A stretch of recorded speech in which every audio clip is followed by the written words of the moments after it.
పచ్చి మామిడికాయలతోటి నిల్వ పచ్చడి, మా మామిడికాయ పచ్చడి.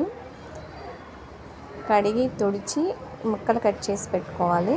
అండ్ కేజీల లెక్కన కాకుండా నేను ఒక కప్పు కొలత పెట్టుకున్నాను. 5 కప్పులు మామిడికాయ ముక్కలు అయితే, అండ్ నెక్స్ట్ ఏదైనా 5కి 1 కారము, 1 కప్పు కారము, 1 కప్పు ఉప్పు కొంచెం తగ్గించండి.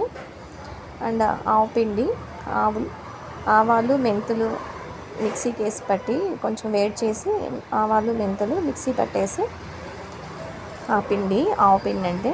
తర్వాత గానుగ నూనె వాడానండి ఈసారి. ప్యాకెట్ నూనె కాకుండా గానుగ నువ్వుల నూనె చాలా టేస్టీగా ఉంటుంది, హెల్త్కి మంచిదని. మమ్మీ వాళ్ళు కూడా నువ్వుల నూనె వాడేవాళ్ళు చిన్నప్పుడు పచ్చళ్ళలోకి.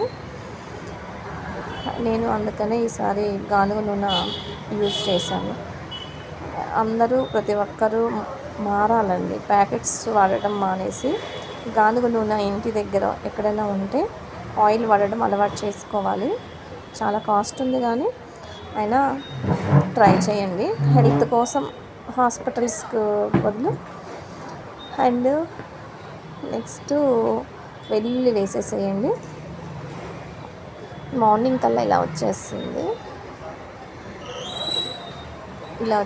ఆయిల్ బయటకు వచ్చేస్తుంది. చాలా 3-4 డేస్ ఉంచేసి నేను మళ్ళీ గాజు సీసాలోకి పెట్టేశాను. 1 ఇయర్ వరకు నిల్వ ఉంటుంది గాజు సీసా కానీ జాడీ కానీ. వేడి రైస్లోకి పప్పుల పొడి అండ్ మామిడికాయ పచ్చడి వేసుకుంటే చాలా ఫుల్ టేస్టీ ఉంటుంది.